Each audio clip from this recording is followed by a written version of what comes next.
he doesn't chuck away one of those Jotun, Every point matters. Even sacking the fetch land, paying at one life. It's one less card the burn deck sometimes needs to win. So it's this. I mean, the red deck people like, oh, it's mindless. You're just throwing cards at the person's head. But there's a lot of math involved. There's actually more math up front than there is for a lot of the other matchups. Sure. Whereas a lot of other matchups is more you're managing time. This one is just straight numbers, and you just have to do the math right now.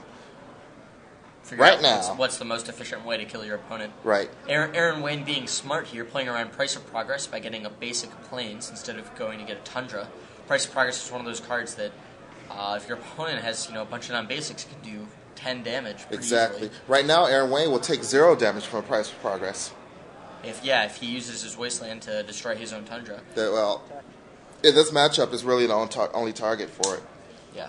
The burn decks don't usually play a lot of non-basics. Every now and then you'll see a splash for white, a splash for green. You can splash for any color, or maybe even Mishra's Factories. Aaron's going to play a Morph. I don't think this is a great matchup for the burn deck just because Aaron has, fast creatures and also has life gain in the form of Swords to Plowshares. He also has cards like Spell Pierce to get rid of some of the burn spells. That's what he does right there. Spell Pierces Joe's Incinerate. Yeah, that was a very opportunistic Spell Pierce there, because you don't need to counter that spell, but it's a freebie. Yeah, it's a freebie because eventually those Spell Piercers aren't going to be very good. So Aaron Wayne remembers to use to pay for his Jotun Grunt during the cumulative upkeep cost, and is gonna probably attack for 6 here. And drop his opponent down to 13, and then probably flip Fathoms here. I didn't get a good look to see what was in his hand, but I think it's the second Spell Pierce. Definitely a blue card, so it's probably Spell Pierce because it's Spell Pierce. Get in there for 6. Spell Pierce and a Sarah's Avenger. I think are we on the turn that we can play Sarah's Avenger? Yep. Looks like he is going to get in for 6, yep. And drop Joe down to 13. StarCityGames.com dealer booth is going to be closing down fairly soon, so if you've been holding off on buying or selling. Second Wasteland, Sarah Avenger. Slowly running out. Yeah. 2 cards equals at most 6. Well, usually about 6 damage. Could be 8. Could be Price of Progress. This Incinerate is again going to get Spell Pierced. And Rift Bolt coming off from Suspend. Drop Aaron down to 8. And Joe draws a Grim Lavamancer. A little bit of reach. But not enough. It's a little bit. I mean, Joe's at 13. It's not exactly on death's door. And Lavamancer can die. It also gets to block.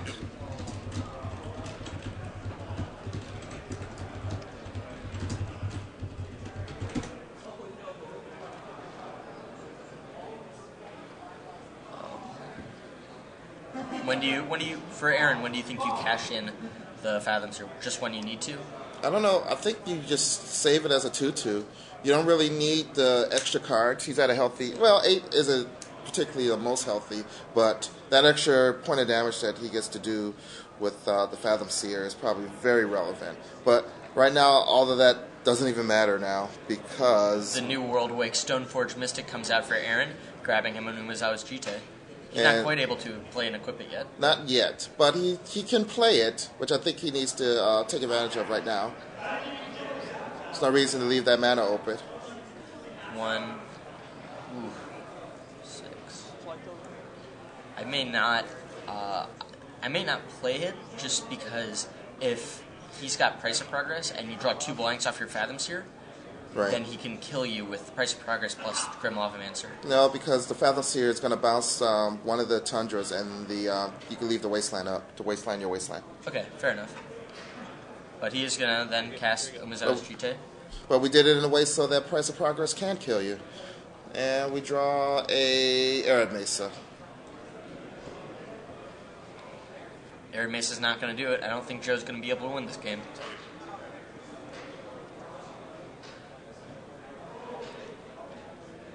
And Aaron draws. Didn't get a good look at it. But he's going to tap his 2 Wasteland to equip Mizao's GT. Probably give one of his guys Pro Red. Yeah. Well, I mean, you give the guy Pro Red that he tries to when he tries to kill it, because if that GT attacks. Sorry, he's one point short of killing his opponent this turn. He has 7 damage. Right. Doesn't really matter. Doesn't matter because the life gain from GT is way more important. Yeah, the way that Aaron is tapping his mana usually will be the most efficient way, because Wastelands are like tap for colorless, so you might as well use them for artifacts and activated abilities.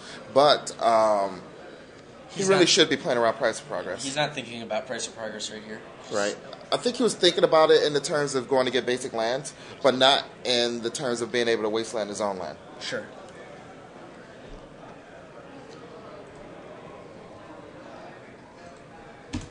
Joe takes 1 to crack his Arid Mesa. And he's probably going to try to use Grim Lavamancer to burn out the Morphed Fathoms here. I mean, is that Joe's game plan here? I don't think so. I think he's got to just target Aaron. I don't know why he's doing this during combat. Did he block? I didn't hear if he actually blocked or not. Aaron drops 6.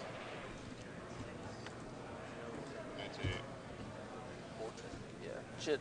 And then presumably the damage gets dealt. Yep, Joe takes 4. Goes to 3. 5. Takes 5.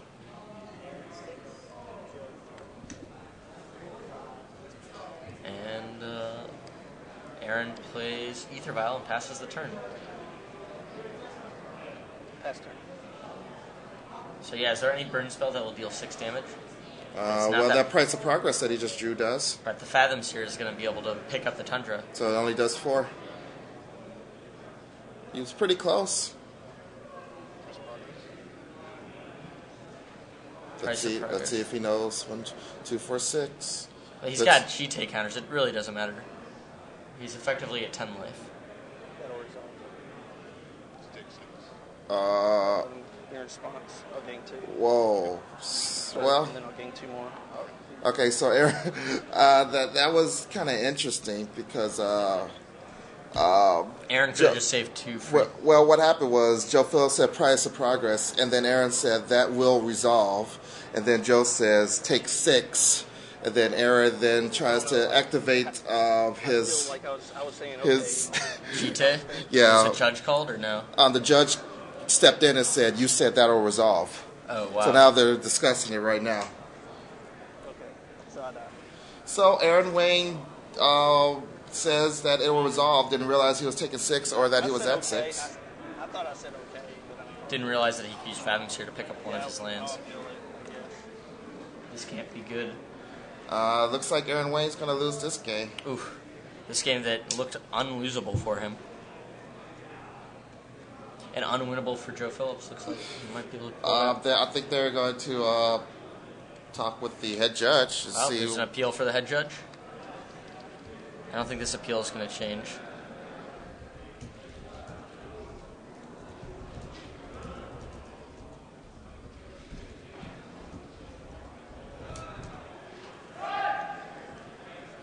So it looks like there's some discussion. Hey, what's up, man? Head judge has come over. And the 2 players will present their case. You can explain. Well, you call from the judge. All right, yeah, it's fine. He cast past Price of Progress. Okay. All right, I think I said resolve. I don't remember. Okay. I wanted to remove my JIT counters to gain life. You think you said it resolves, but you don't. I don't know. I see. And you're faced with, I take it, taking lethal damage from Price of Progress? Or I think so. I don't know. you think so? I see. I'll tell you what. Will you stay put for a moment, Yeah. sir? May I speak with you in private? Sure. This is going to be kind of creepy. Oh, leave the mic on. So it looks like the Couldn't I do it. Looks like the head judge is going to separate the players just to see exactly what